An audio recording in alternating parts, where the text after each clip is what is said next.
Okay बेटा। तो कल के डाटा में हम लोग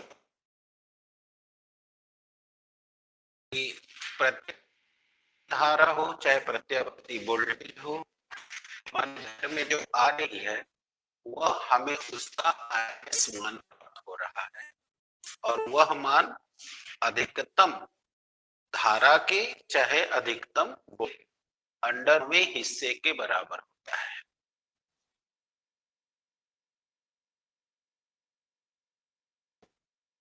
ले जा रहे हैं कि प्रत्यावर्ती धारा सर्किट हमारे घर में बने हुए हैं, वो सर्किट कितने प्रकार के हैं और उनमें क्या फार्मूला लगेगा।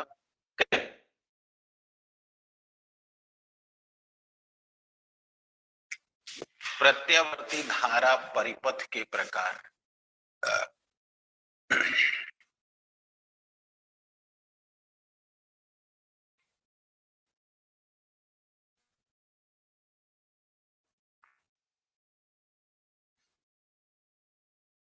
Kinds of AC circuit, kinds of AC circuit. तो बेटा पहली बात, जब भी एसी मेंस हम दिखाएंगे, अब कल के पढ़े हुए ज्ञान से आप समझ चुके होंगे, जब कभी ऐसे घेरा में बना के और ऐसे हम बना देंगे तरंग, तो ये स्रोत होगा एसी मेंस का।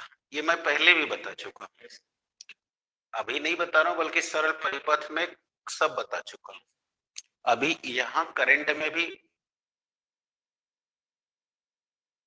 तो अगर हम ऐसे घेर कर और ऐसी तरंग बना दे, एक ऊपर और एक नीचे, एसी मेंस है।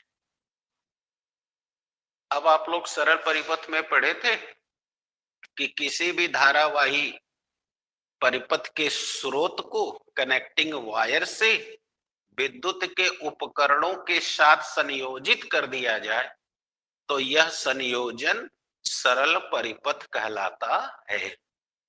तो अगर हम इस प्रकार का कोई सर्किट बना रहे हैं और उस सर्किट का धारा स्रोत एसी मेंस है, तो वह सर्किट कहा जाएगा एसी का परिपथ, यानी प्रत्यावर्ती परिपथ।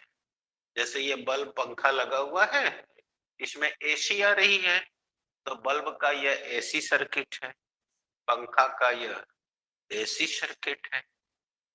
अब अगर आप अपने घर में जितने उपकरण यूज करते हैं, अगर सभी पर दृष्टि डालिए तो आप पाएंगे कि आपके घर में जितने उपकरण विद्युत के काम कर रहे हैं, न कोई प्रकार का सर्किट है। कौन से 7 प्रकार का? या तो उसमें केवल रेजिस्टेंस लगा हुआ है, जैसे आपका बल्ब, बल्ब में करंट डालते हैं, फिलामेंट हिट हो जाती है। विद्युत चालन में पढ़ाए थे कि तार में करंट डालते हैं तो वो गर्म होकर चमकने क्यों लगता है, तो वो आपका हो गया आर सर्किट।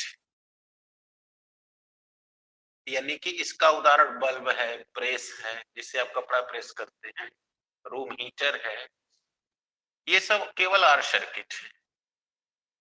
दूसरी देखिए तो एल सर्किट है जिसमें प्रेरकत्व लगे हुए हैं। तीसरी देखिए तो उसमें कैपेसिटर लगा है, आपका रिमोट, सी सर्किट है। चौथा, ये दोनों मिला के हैं, एलआर सर्किट है या सीआर सर्किट है या फिर एलसी सर्किट है, और या फिर तीनों मिले हुए हैं। जैसे आपके मोबाइल का डिस्प्ले सीएलआर या एलसीआर सर्किट है, देखिएगा कभी कभी लिखता है उस पर। तो इस तरह आपके घर में जितने भी विद्युत के उपकरण इस्तेमाल में लाए जा रहे हैं, वह इन्हीं सातों में से कोई ना कोई सर्किट है। अर्थात एसी मेंस से कुल केवल 7 प्रकार की ही सर्किट संभव है। या तो वह केवल आर सर्किट है या सी सर्किट है या एलसी, माने इन्हीं 7 में से कोई है। तो अब आप कह सकते हैं कि प्रत्यावर्ती धारा परिपथ कुल 7 प्रकार का होता है, कुल 7 प्रकार का होता है, राइट। कौन कौन 7 है? सामने है। R circuit, L circuit, C circuit, L R circuit, C R circuit, L C circuit, L C R circuit. अब ये जो बात हम करने जा रहे हैं ये बहुत गंभीर बात है, क्योंकि ये आपके लिए जब समझ आएगी तभी न्यूमेरिकल लगेगी, क्योंकि न्यूमेरिकल पढ़ते ही आपको देखना होगा कौन सी सर्किट की न्यूमेरिकल है, तो जो सर्किट की होगी वो सूत्र लग जाएगा। तो एक एक करके हम बात करेंगे। ये सातों पहले आपका नोट हो गया। अब आइए एक एक करके। पहला ले रहे हैं आर सर्किट।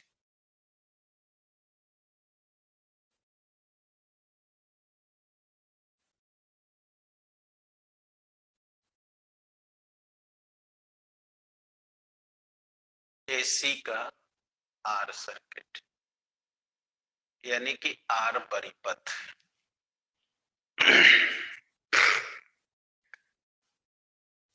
ओके बेटा, तो समझिए, अभी आपने सुना कि अगर ऐसे बना के ऐसे किया जाए तो ये एसी मेंस माना जाएगा। तो ये देखिए एसी मेंस हो गया। अब अगर इस मेंस को हम कनेक्टिंग वायर से लेकर किसी प्रतिरोधी तार से श्रेणी क्रम में जोड़ दें तो यह संयोजन एसी का आर सर्किट कहलाता है। आगे परिभाषा, जैसे अभी हमने उदाहरण दिया, बल्ब जो 100 वाट का आप लोग जलाते थे, ये वाला नहीं, ये तो एलईडी बल्ब है। तो आप देखे होंगे उसमें फिलामेंट होता है।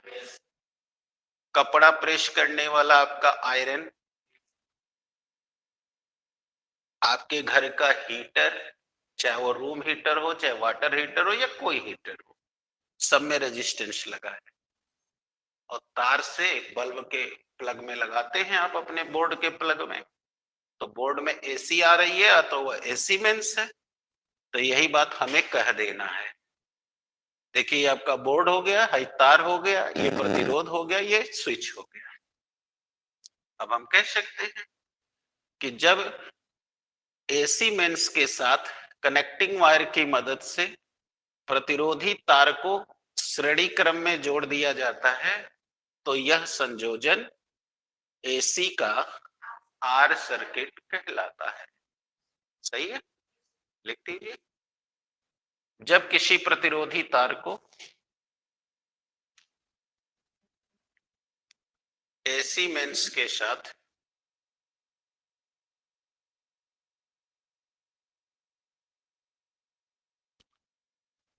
एसी मेंस के साथ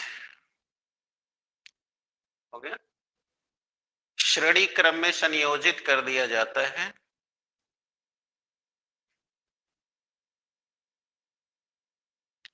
तो इनका यह संयोजन एसी की आर सर्किट कहलाती है।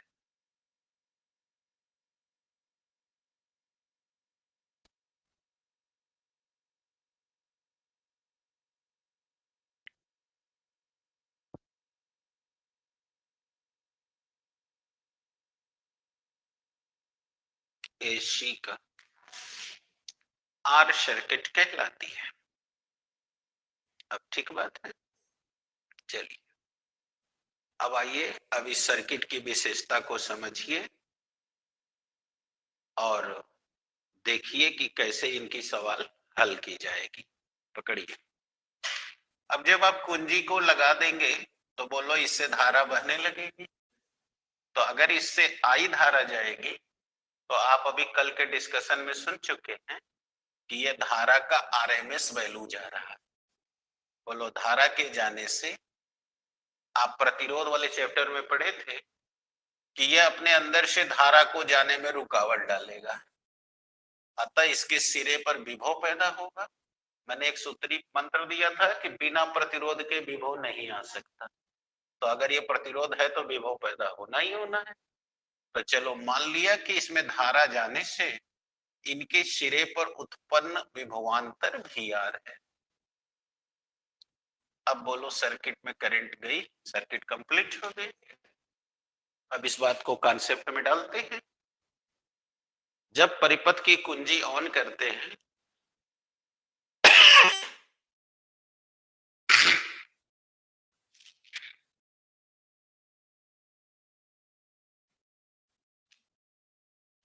परिपथ की कुंजी ऑन करते हैं, लिखे बेटा, तो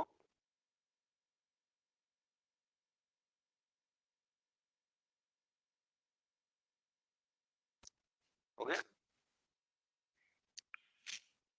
तो प्रत्यावर्ती धारा जाने से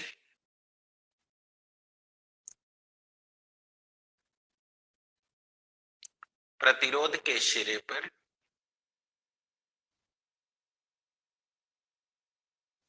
भी आर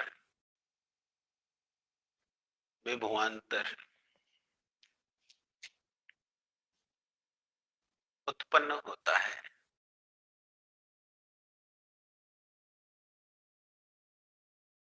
ठीक, भी आर विभवांतर उत्पन्न होता है। ठीक है, तो बोलो हम क्या जानते हैं? तो हम तो यही जानते हैं कि यह विभवांतर बिना प्रतिरोध के नहीं आ सकता। अतः इसमें खुलेआम दिखाई दे रहा है कि धारा की रुकावट डाली जा रही है आर द्वारा, है ना? स्पष्ट है कि प्रतिरोध के द्वारा धारा के मार्ग में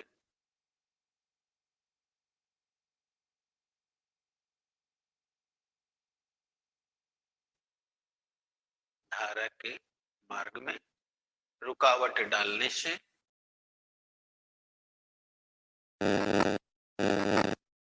इनके सिरे पर विभवांतर उत्पन्न होता है।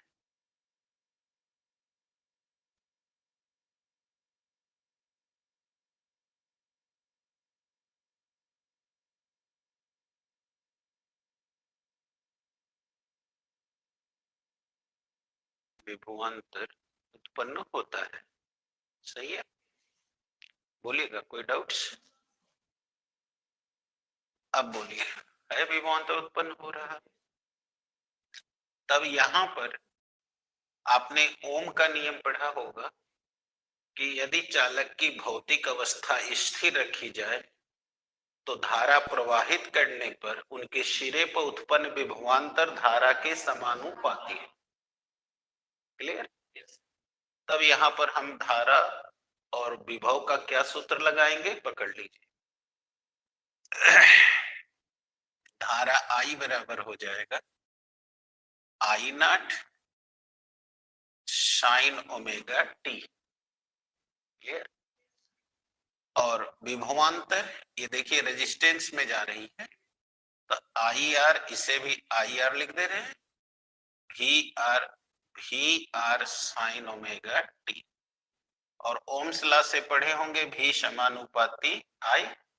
तो बोलो जब धारा मैक्स होगी तो वोल्टेज भी मैक्स हो जाएगा, और जब धारा मिनिमम होगी तो वोल्टेज भी मिनिमम हो जाएगा। अर्थात ये एकदम समान कला में चल रहे हैं, है ना? इनमें कोई भी आगे या पीछे नहीं चल रहा है, एक समान कला में चल रहे। कला जानते हो, 11 में आप पढ़े हो, कला वह भौतिक राशि है जो किसी भी क्षण किसी भी तरंग की स्थिति व दिशा का ज्ञान कराती है। तो देखो जिस समय धारा मैक्स चल रही है उसी समय वोल्टेज भी मैक्स चल रहा है, और जिस समय धारा मिनिमम चल रही है वोल्टेज भी मिनिमम चल रहा है। आओ अब हम ग्राफ खींच के दिखाते हैं। पहले ये सूत्र क्लियर हो गया? पहले समझो तब बनाना। इसलिए धारा एवं विभवांतर के बीच ग्राफ, देखो ग्राफ खींच के दिखा रहे हैं। यहां देखो पहले, अभी तुम प्रत्यावर्ती धारा पिछले दिनों पढ़े हो, बताओ यही ना होता है? बोलो ये एक चक्र का डाटा है। बताओ इस समय जीरो है। अब ये देखो बढ़ना शुरू हो गया, बोलो यहां जाके मैक्स हो गया, तो बोलो इस समय वोल्टेज मैक्स आ रहा है धनात्मक मानकर। बोलो यहाँ जीरो आ रहा है, बोलो यहाँ ऋणात्मक मैक्स आ रहा है, और फिर बोलो एक चक्र में जीरो। ऐसा पढ़े हो। बोलो V प्रोपोर्शनल टू I, तो V बराबर IR। जब धारा में R का गुणा करेंगे तब न विभव के तुल्य होगा। अब ये हमने ग्राफ खींचा था वोल्टेज का। अब बताओ, कह रहे हो कि ये समानुपाती है, तो जिस समय बताओ वोल्टेज मैक्स होगा उसी समय धारा भी मैक्स हो जाएगी। तो देखो प्लस आई नॉट, बोलो माइनस आई नॉट, बोलो वोल्टेज जीरो तो धारा भी जीरो। अब अगर अब देखो ये वाला इससे बड़ा है, आई में इतना का गुणा करेंगे तब होगा। अब हम इसको देखो नीचे से डॉटेड लाइन से दिखा रहे हैं, दिख रहा है? ये जो जा रहा है डॉटेड लाइन वाला, ये धारा का ग्राफ है। जल्दी देखो, तो देखो जब धारा मिनिमम है तो वोल्टेज भी मिनिमम है, और जब धारा मैक्सिमम है तो वोल्टेज भी, अर्थात दोनों एक कला में है। जीरो अंश तो जीरो, 90 पर दोनों मैक्स, 180 पर फिर जीरो, 270 पर फिर मैक्स, और फिर 360 पर जीरो।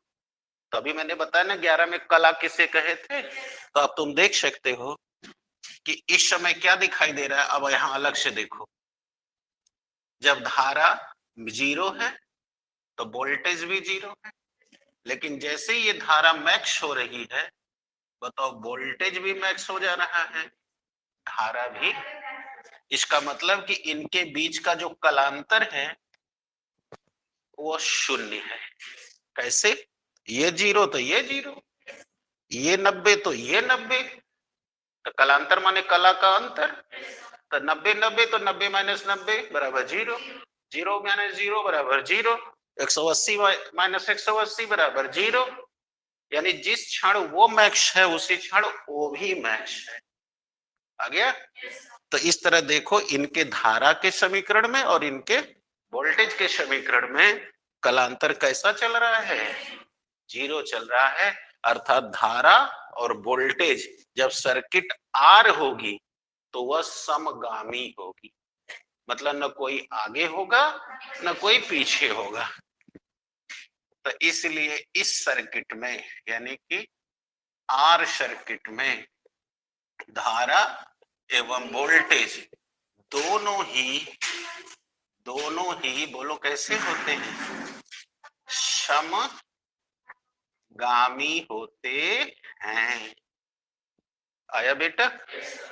Any doubts? और कला का अंतर कितना होता है? यानी जब धारा जीरो तो वोल्टेज भी जीरो, और जब धारा मैक्स तो वोल्टेज भी मैक्स। और इसलिए जब हम सवाल पढ़ेंगे और हमारे सवाल से पता हो जाएगा कि मेरा सवाल आर सर्किट का है, तो उसमें धारा इस सूत्र से कैलकुलेट होगी, वोल्टेज इस सूत्र से, अकलांतर रहेगा जीरो, और तब धारा और वोल्टेज दोनों क्या होंगे? यानी न तो कोई अग्रगामी है न तो कोई पश्चगामी है, न तो फॉरवर्ड करंट है न तो लीडिंग वोल्टेज है, दोनों एक साथ चल रहे हैं। इंपॉर्टेंस अपू देगा जितना सब बनेगा। चलिए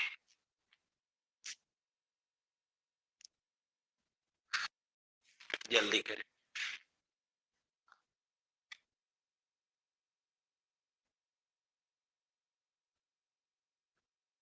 अब कोई प्रॉब्लम? ये नीचे वाला देख लो भाई, नीचे वाला तो इन सबों को नहीं दिखाई दे रहा है।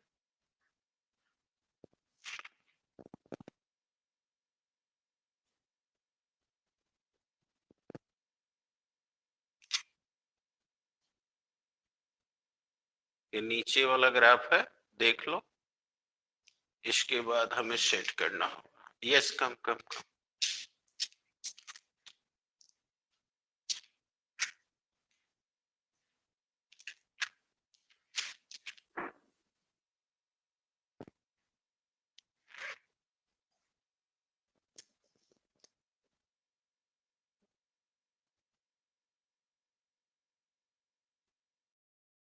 ओके, थैंक यू बेटा। दो। हाँ बेटा, तेज चलिए बेटा, तेज चलिए। 7 सर्किट आपका लक्ष्य है। अब जो लोग लेट आए हैं वो वीडियो में देख लेंगे, ठीक है। हाँ, क्या उनका छूट गया या क्या हुआ। अब भैया लेट आ रहे हैं तो फिर अब को बजे कोचिंग रखा जाए। कर लीजिए।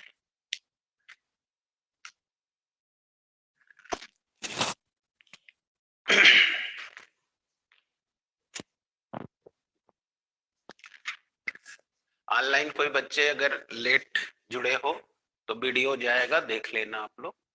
ओके बेटा, ये कौन बच्चा क्या कह रहा है? क्लियर है सर, ओके थैंक यू बेटा।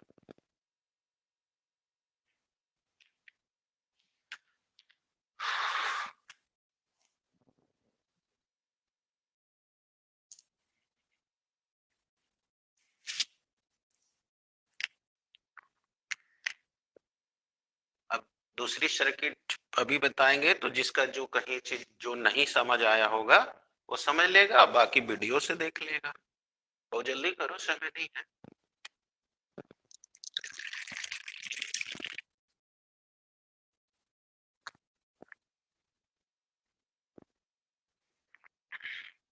अब तो सुबह सबकी हो गई होगी।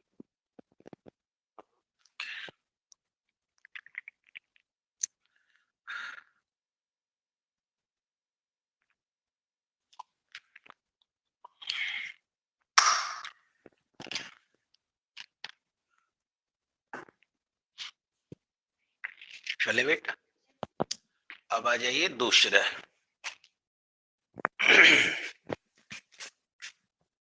अब हमारा दूसरे है, वेरी गुड, एल सर्किट।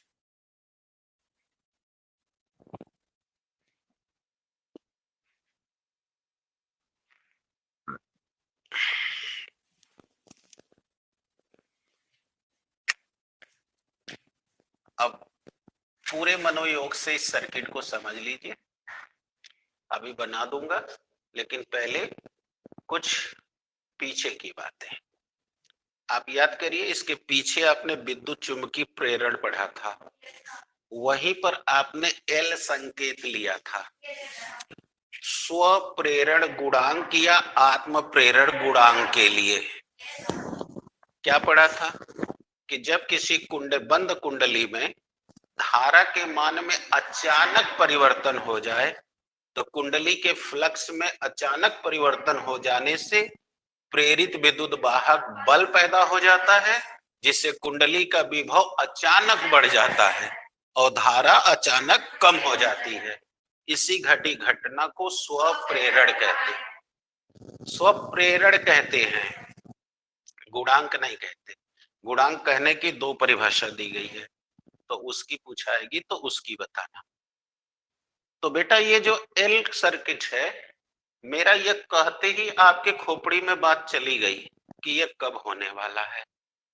जिसके अभी भी नहीं गई है, चलो वो देख ले।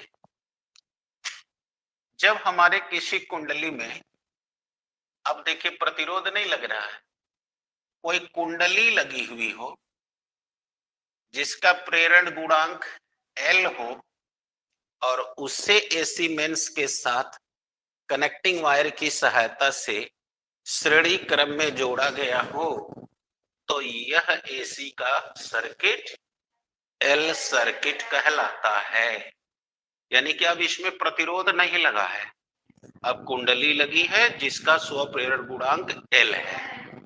तो अब हम कह सकते हैं, क्या कह सकते हैं कि जब एसी मेंस का संबंध कनेक्टिंग वायर की सहायता से एल प्रेरकत्व वाली कुंडली के साथ श्रेणी क्रम में जोड़ा गया हो, तो यह संयोजन एसी का एल सर्किट कहलाता है। आ गया बोलने? वर्ती धारा परिपथ का संबंध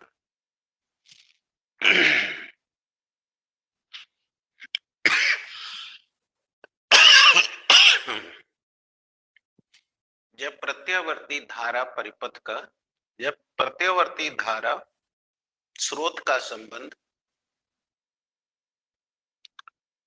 एल प्रेरकत्व वाली कुंडली के साथ संयोजी तार की सहायता से श्रेणी क्रम में हो,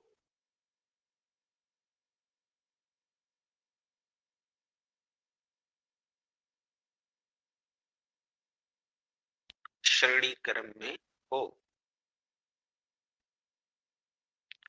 तो यह संयोजन एसी का एल सर्किट कहलाता है।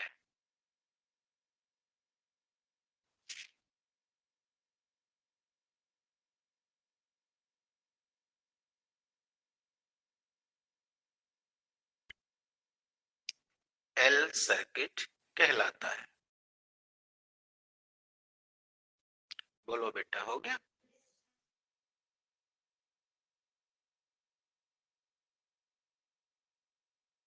कोई डाउट्स? अभी अभी मैंने आपको पीछे की बातें दोहराई। चलिए एक बार, हमने कहा कि आप लोग पीछे यह पढ़े थे कि भी प्रेरकत्व वाली कुंडली को या किसी भी कुंडली को हम परिपथ में जोड़कर अचानक उसके धारा में परिवर्तन कर दें, तो परिवर्तन करने पर कुंडली में फ्लक्स बदलने के कारण प्रेरित विद्युत वाहक बल पैदा हो जाता है, जिसके कारण कुंडली का विभव अचानक बढ़ जाता है और धारा घट जाती है। याद होगा जिस दिन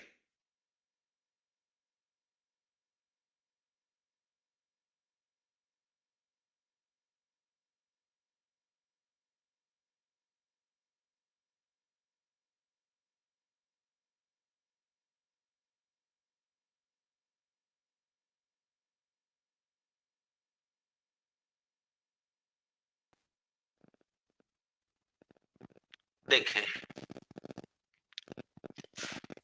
चला गया? तो आप बताइए और पहले चर्चा कर लीजिए, समझ लीजिए, तब काम होगा। बोलो, जैसे ही आप यहां से सर्किट ऑन करेंगे, बोलो इसमें धारा जाएगी। आप कह रहे हो कि धारा जाते ही स्व प्रेरण के कारण इसके सिरे पर विभव पैदा होगा, और आप कह रहे हो इससे इसका विभव बढ़ेगा। चलो पहले समझो, एक एक बात समझो।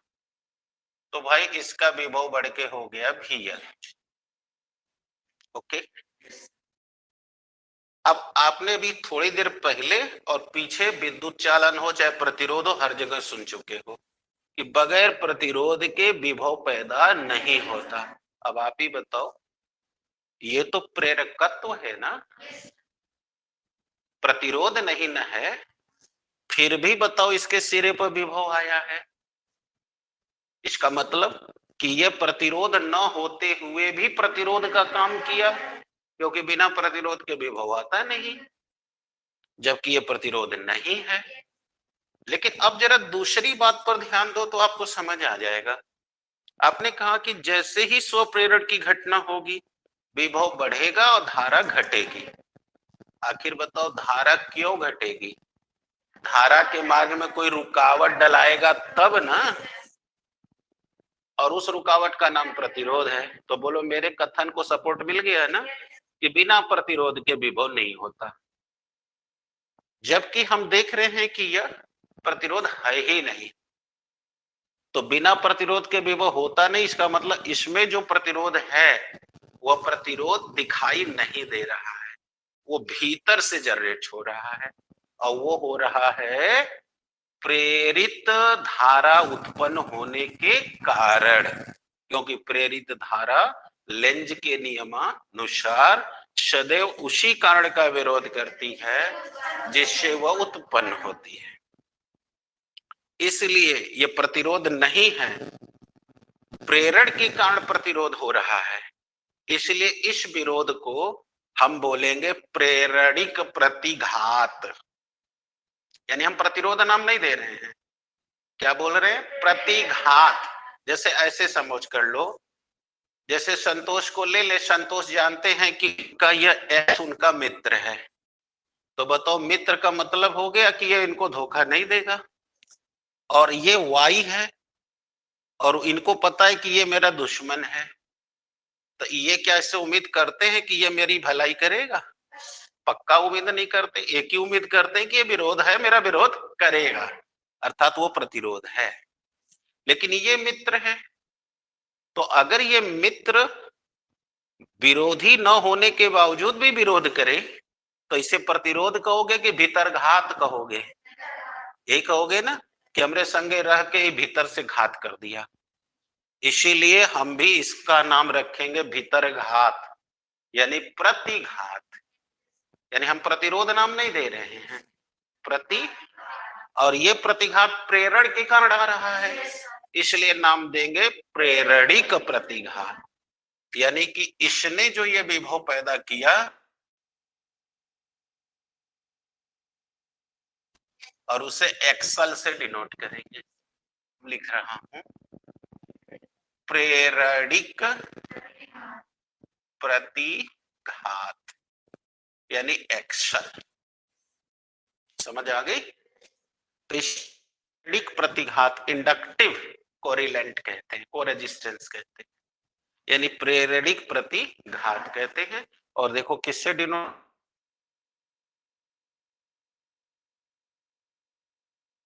होगा, तो विभव को बढ़ा देगा और धारा को, तो बताओ अगर विभव बढ़ रहा है और धारा घट रही है तो कम से कम इतनी बात तो पाती नहीं है, अर्थात ये ओम के नियम का पालन नहीं कर रहा है। इसका अर्थ यह भी हुआ कि ये दोनों एक साथ साथ चल नहीं रहे हैं, अर्थात आर सर्किट की तरह यह समगामी, वोल्टेज आगा हो जा रहा है धारा, तो ये हो गई अग्रगामी वोल्टेज और पश्चगामी धारा। आ गया? यानी कि ये फॉरवर्डिंग वोल्टेज है, लीडिंग वोल्टेज है और लैडिंग करंट है। हिंदी कहूं तो अग्रगामी विभव है और पश्चगामी धारा है, अर्थात अब इन दोनों की दिशा एक जैसी, अर्थात यहाँ फेज डिफरेंस है, यानी कलांतर पैदा हो रहा है। इतना सिद्धांत हो गया यदि हमारा एल सर्किट, यानी कि अभी इस चैप्टर में हम जैसे ही देखें कि एल सर्किट मिल रहा है तो अभी जितना कथा सुनाए इतनी बात हमें याद रहेगी, तो मेरा गाड़ी कहीं नहीं रुकने वाला है। मैं उंगली पर गिना दे रहा हूं कौन कौन बात, कि अगर एल सर्किट है तो मेंस से धारा डालने पर प्रेरण के कारण प्रेरणिक प्रतिघात होगा, जो धारा के मार्ग में रुकावट डाल के धारा के मान को घटा देगा और विद्युत प्रेरण से विभव को बढ़ा देगा, जिससे वोल्टेज अग्रगामी,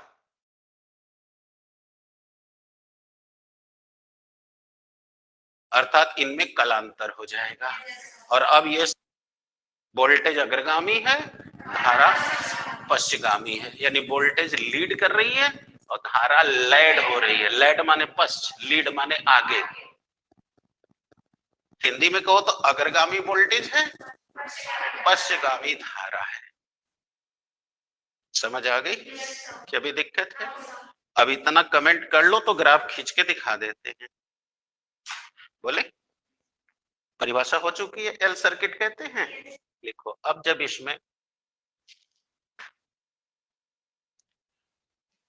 इसमें धारा प्रवाहित करते हैं,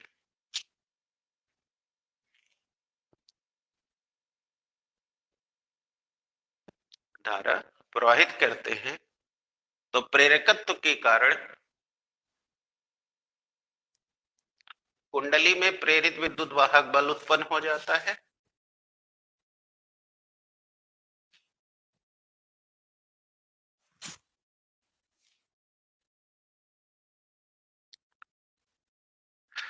कुंडली में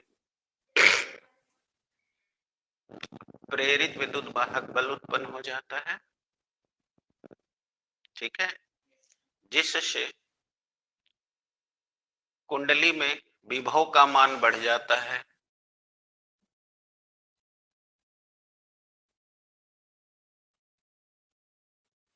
विभव का मान और धारा का मान घट जाता है।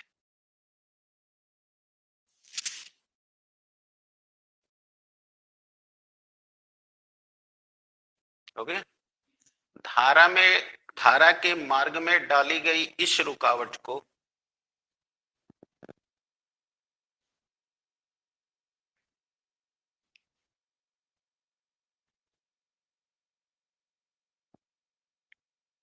धारा के मार्ग में डाली गई इस रुकावट को प्रेरणिक प्रतिघात कहते हैं।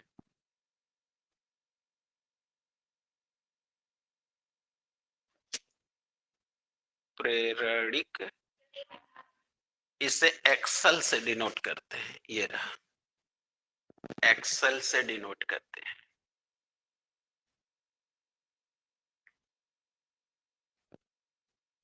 पैराचेंज, वोल्टेज का मान बढ़ जाने से विभव अग्रगामी यानी कि लीडिंग वोल्टेज,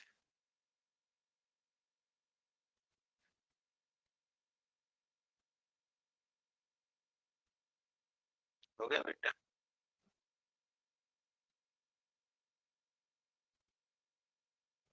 विभव का मान बढ़ जाने से विभव अग्रगामी वोल्टेज या लीडिंग वोल्टेज कहलाती है, और धारा का मान कम हो जाने से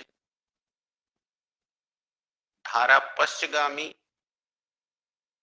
या लैडिंग करंट कही जाती है।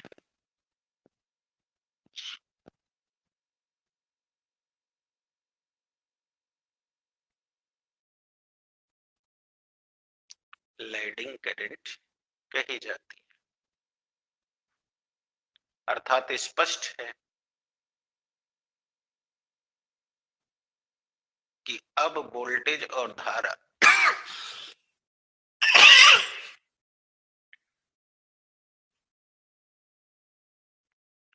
अब वोल्टेज व धारा के बीच कलांतर का मान शून्य नहीं है। यस,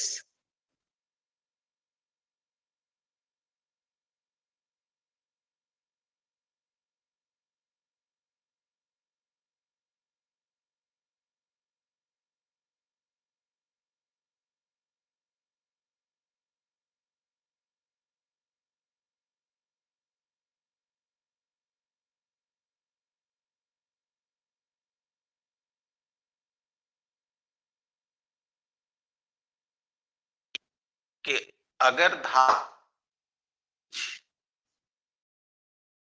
धारा और वोल्टेज के बीच का कलांतर शून्य है तो बोलो वह कौन सी सर्किट है।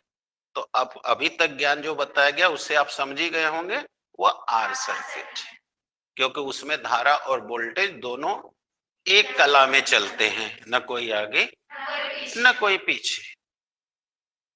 That's clear. और अब देख रहे हो वोल्टेज आगे जा रही है और धारा अर्थात कलांतर है, वोल्टेज अग्रगामी चल रहा है और धारा पश्चगामी। अब ये कौन है? एल सर्किट है। अब सही है। अब आइए, अब हम पहले आपको एक्सल का मान निकालना बता दें, तब धारा और विभव में ग्राफ खींच के इनका समीकरण भी दिखा दें और दिखा भी दें कैसे करना है। तो अब पहले पीछे नीचे हेडिंग दीजिए, प्रेरणिक प्रतिघात का मान ज्ञात करना।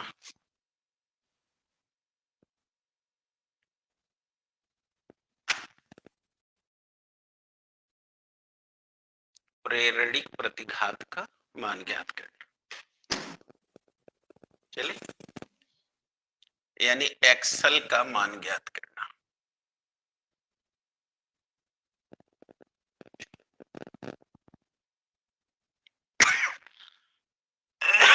चले, एक्सल इज इक्वल टू होता है जहां यल प्रेरकत्व है और ओमेगा कोणीय वेग है। आप अभी से पिछले 4 दिन से सुन रहे हैं। ओमेगा का मान हम दो तरह से निकाल लेंगे, अगर आवृत्ति दिया है तो 2 पाई n से, और अगर आवर्त काल दिया है तो 2 पाई बाई टी से, जैसा कल आपने बार बार किया है। जानते ही हैं आवृत्ति आवर्त काल का व्युत्क्रमानुपाती है। तो n बराबर 1/t, तो n की जगह लिख दिया तो 2π/t। तो अब हम यहाँ उठा के जैसा सवाल होगा उसके हिसाब से ले लेंगे। तो xl बराबर 2πnl आ गया जी। यानी कि जितनी ही तेजी से आवृत्ति बढ़ेगी प्रेरणिक प्रतिघात उतने ज्यादा बढ़ेगा। आवृत्ति घटाई जाएगी से घट जाएगा। अरे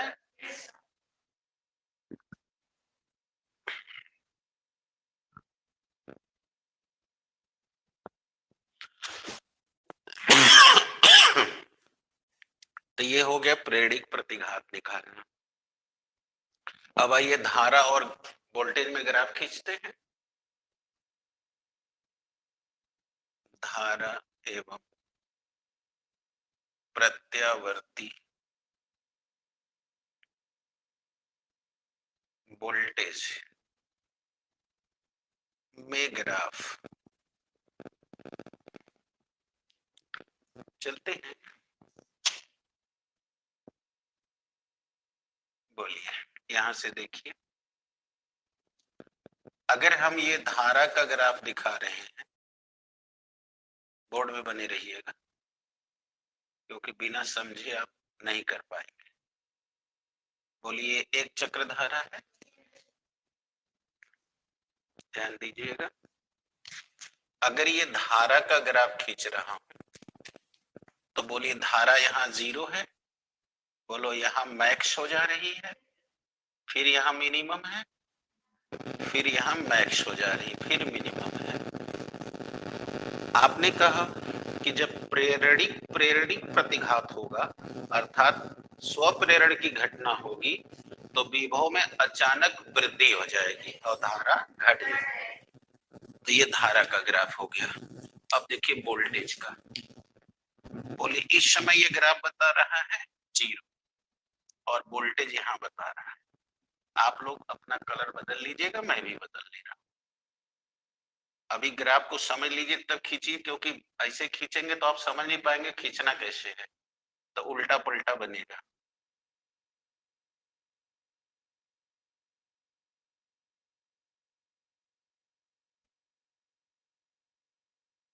ये प्रेरणिक प्रतिघात, अरे प्रेरणिक वोल्टेज है या प्रेरित वोल्टेज है, ठीक है। अब जरा समझिए, देखिए जब धारा मिनिमम है उस समय आपका वोल्टेज मैक्स चल रहा है, तो बोलो वोल्टेज देखिए डाउन हो रहा है तो धारा बढ़ रही है। बोलो ये 1/4 चक्र है, तो 1/4 चक्र पर देखिए वोल्टेज मिनिमम हो गया और धारा मैक्स हो गई है। और यहाँ देखिए आधा चक्र हो गया, तो अब जब धारा मैक्स हुई है तो वोल्टेज देखिए 0 हो गया है, यानी मिनिमम हो गई है। इसीलिए ये जहां कटना चाहिए वहीं ये कटना चाहिए। ये इसका आधा चक्र है, ये इसका आधा चक्र है। अब ये देखिए 3/4 चक्र यहाँ, तो इसका 3/4 यहाँ गया, तो जब ये धारा मैक्स हुई है देखो वोल्टेज 0 हो गया, मिनिमम हो गया है। और फिर जब धारा मिनिमम हुई है तब तक वोल्टेज मैक्स हो गया है। देख रहे हो, यानी कि विभव मैक्स है तो धारा मिनिमम है। अब जो आप लिखे थे वो यही लिखे थे, इसलिए देखो यहाँ वोल्टेज अग्रगामी है, धारा, और अब जब धारा अग्रगामी हुआ है तो वोल्टेज, और फिर जब धारा अग्र पश्चगामी हुई है तो वोल्टेज अग्रगामी, यानी इनका देख रहे हो कला एक नहीं चल रही है। अब इसको, ये जो ग्राफ आ गया ये ग्राफ समझने, अब इसको देखो यहाँ खींच रहा हूं, यही समझ जाएंगे बस काम हो जाएगा। देखिए ये 0 है और ये देखिए मैक्सिमम है, राइट है, और धारा 0 है और यहाँ धारा मैक्सिमम है। अब पकड़िए, देखिए जब यहाँ लिख दे रहा हूं, यहाँ लिख दिया हूं प्रत्यावर्ती वोल्टेज। घबराइए नहीं, बस देखिए, जब तक समझेंगे नहीं आएगा नहीं। ये देखिए प्रत्यावर्ती धारा, ये वोल्टेज है, ये धारा। अब पकड़िए, जब यहाँ प्रत्यावर्ती धारा शून्य है तो आपका वोल्टेज देखिए मैक्स है, और जब ये वोल्टेज शून्य आ रहा है तो ये मैक्स हो रही है। तो देखिए जब वोल्टेज घट के 0 हो रहा है तो ये भाग जा रही है मैक्स। बताओ कितने अंश का कलांतर आ रहा है? प्लस π/2 का, यानी 90 अंश का। ये रेडियन में लिखा हूं, आ गया समझ में? अब इसका रिजल्ट क्या निकला कि अगर मैं धारा से चलूं तो बोलो धारा का समीकरण I बराबर I0 साइन ओमेगा टी है, तो बोलो वोल्टेज जो है उससे π/2 कला से आगे लीड कर रहा है, तो बोलो वोल्टेज VL बराबर VL sine omega T plus कलांतर, यानी कि VL sine omega T plus π/2। आ गया? ये समझिए, समझेंगे तभी सवालिया लगेगी। तो जब यहाँ कलांतर पॉजिटिव है तो इसका मतलब ये वोल्टेज लीड कर रहा है। आया बात समझ में? कभी नहीं समझ आया? तो अब ये आपकी हो गई अग्रगामी वोल्टेज, अग्रगामी। अब त्रिकोणमिति का इस्तेमाल करें तो बोलिए क्या हम इसे VL sine 90 plus omega T नहीं लिख सकते? क्योंकि योग की क्रिया क्रम विनिमय नियम का पालन करती है। तो बोलो साइन 90 प्लस थीटा बराबर कास थीटा, सूत्र पढ़े हो? तो बोलो हो गया VL कास ओमेगा टी। देखो ये 90 प्लस थीटा, यही थीटा है, तो 90 प्लस थीटा बराबर कास थीटा। तो अब आपको समझ ये आ गया होगा कि अगर धारा नहीं है और उसका समीकरण I0 साइन ओमेगा टी माना जाए तो हमारे वोल्टेज समीकरण हो जाएगा VL बराबर VL sine omega T plus phi, जहां फाई कलांतर है। अगर वो कलांतर π/2 है तो वो हो गई π/2 प्लस ओमेगा टी, या इसे लिखा जा सकता है कास ओमेगा टी। अतः हमारा दिमाग दोनों के लिए तैयार। आगे बात समझ में कि अभी नहीं आई? अब चलिए जरा एक और बात समझिए। इनका नाम क्या है आपका? सुमन। सुमन से मैं 2 मीटर आगे हूं, तो बोलो अगर मैं सुमन के आधार पर बतियाऊं तो मेरी पोजीशन अग्रगामी है और सुमन की पोजीशन, और अगर मैं सुमन को अपने यहां से करूं तो मैं कहूंगा कि सुमन मेरे से 2 मीटर पीछे चल रही है। राइट है? अब ध्यान देना, अगर मैं वोल्टेज हूं और सुमन धारा है, अच्छे से सुनना, तो अगर मैंने सुमन के धारा का सूत्र I0 साइन ओमेगा टी दिया है तो मेरा सूत्र इनके से 2 मीटर आगे ऐड होगा, यानी हो गया वो फाई है, फाई हम आगे हो गए। लेकिन यही बात हम उल्टा कहें कि मैं अब अपने बारे में न कह के धारा के बारे में कहूं, तो मैं कहूंगा कि धारा मेरे से 2 मीटर पश्चिगामी चल रही है। तो अगर मैं अपना सूत्र बनाऊं V बराबर VL साइन ओमेगा टी, तो इनका सूत्र हो जाएगा I बराबर I0 sine omega T minus π/2, क्योंकि ये मेरे से पीछे चल रहे हैं। क्या हुआ? बात समझ में आ गई? समझ में आ गई तो ऐसे लो, ये अगर ये अग्रगामी वोल्टेज है तो अगर हम पश्चगामी धारा के लिए कहूं तो अगर मैं π/2 कला से आगे चल रहा हूं तो ये बताओ π/2 पीछे चल रही है। तो अब अगर हमारा सूत्र VL बराबर VL साइन ओमेगा टी होगा तो बोलो धारा हो जाएगी I0 sine omega T minus phi. क्या समझ आ गई? कि अभी नहीं आ गई? तो जब आप लोग सवाल में देखो कि धारा में ओमेगा टी में से घटाया गया है, तो इसका मतलब वो पश्चगामी है, और अगर उसमें प्लस किया गया है तो अग्रगामी है। उसी तरह वोल्टेज में प्लस किया गया है तो वह अग्रगामी है, माइनस किया गया है तो ये सवाल में सूत्र देने पर चिन्ह देख के पकड़ लोगे कि वो अग्रगामी है या पश्चगामी। अभी नहीं समझ आया? कितने लोग समझ गए बात को? कंफर्म हो गया? तो अगर हम धारा के लिए कहेंगे तो वोल्टेज ये रहेगा तो धारा उससे उतना कला पीछे चलेगी।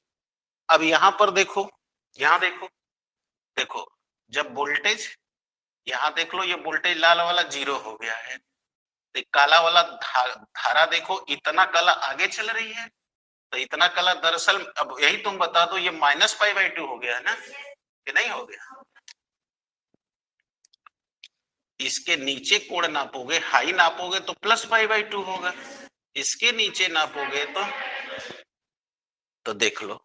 अब अगर ये लाल वाला वोल्टेज यहाँ 0 बता रहा है तो तुम्हारा काला वाला धारा देखो हेतना कला पीछे जा रही है, तो देखो वही माइनस करने जा रहा हूं। तो बोलो I0 sin ओमेगा टी -π/2 आ गया? अब चलो पकड़ो, अब त्रिकोणमिति का भी यूज करो।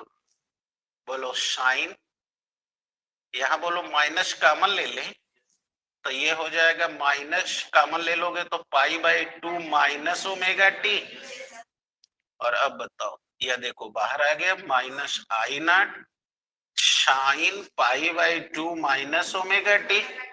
अब फिर त्रिकोणमिति में चले जाओ, साइन 90 माइनस थीटा बराबर कास थीटा, तो अब ये हो गया -I0 कास ओमेगा टी।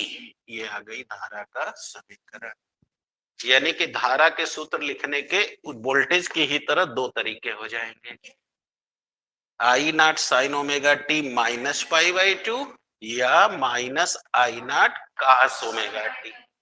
तो जब सूत्र तुम्हारे कास में हो तो थोड़ा दिमाग ठीक करके देखो, अगर कास वोल्टेज के साथ है प्लस यानी यह अग्रगामी, और अगर माइनस धारा में लगी है कास में तो पश्चगामी है। कास होने पर तब देखना है, और साइन है तो वहां देखना है कलांतर प्लस है कि माइनस, प्लस तो अग्रगामी, माइनस तो आ गए समझ में? यानी हम इनके दो तरह से बात कर रहे हैं, ये धारा मैं वोल्टेज तो मैं इनसे 2 मीटर आगे हूं, और अगर मुझे धारा बताना है तो मैं अपने जगह से बोलूंगा कि ये मेरे से 2 मीटर पीछे है, तो पश्चगामी होंगी तो कलांतर घट जाएगा, यही समझाने की कोशिश कर रहा हूं। अब आ गया? और ये ग्राफ क्लियर हो गया? ये भी कोई दिक्कत? जल्दी करें।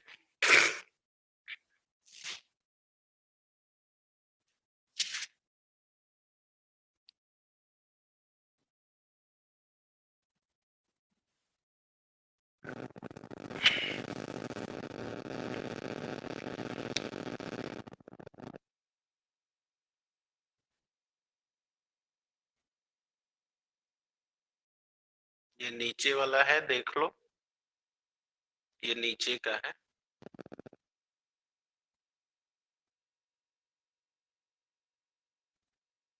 तुम लोग देख लिए हो तो मैं सीधा कर दो, चैट में बता दो जो नीचे तुम लोग को नहीं दिख रहा था।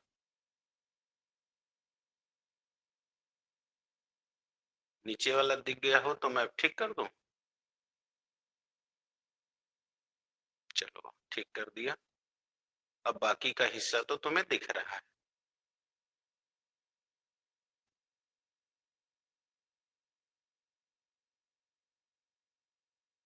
बाकी का दिख रहा है, उतार लो।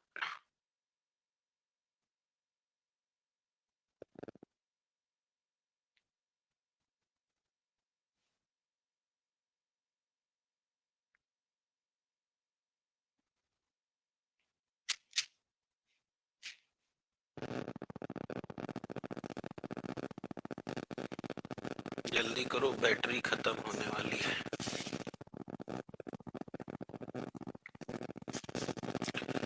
कल का देखो ये टैब लाइट लिए हैं, जरा तुम लोग इसको देखना जब खाली हो जाओ तो। इसी से विचार है इसको करने का, देख रहे हो। तो अभी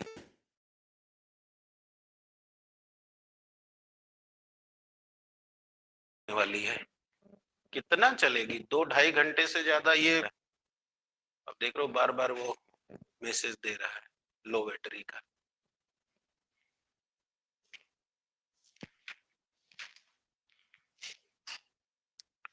पौने 2 घंटे में बैटरी खत्म हो गई। अभी इस 1 घंटा लेक्चर पूरा होने जा रहा है। तो अब जान गए भी आर सर्किट और एल सर्किट, अब कोई डाउट नहीं ना। ये ग्राफ क्लियर हो गया, सूत्र भी देख लो, इसी से न्यूमेरिकल लगनी।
हाँ ऑनलाइन बच्चों जो है, अब टॉपिक यहाँ खत्म हो रहा है। अब कल अगले दिन जो है लेंगे सी सर्किट। और मोबाइल अब डिस्चार्ज हो गई है, इसलिए जो बायो के बच्चे हैं वो अपने से आगे पढ़ेंगे, इम्यूनिटी में समझ में आ जाएगा उनको, कोई दिक्कत नहीं होगा। और एनाटॉमी एक महत्वपूर्ण चैप्टर चल रहा है 11th में, अगर आपकी इच्छा होगी तो आप 2 बजे जुड़ जाइएगा, नहीं तो उसमें कोई दिक्कत नहीं है, तो कोई दिक्कत नहीं है जुड़ने की।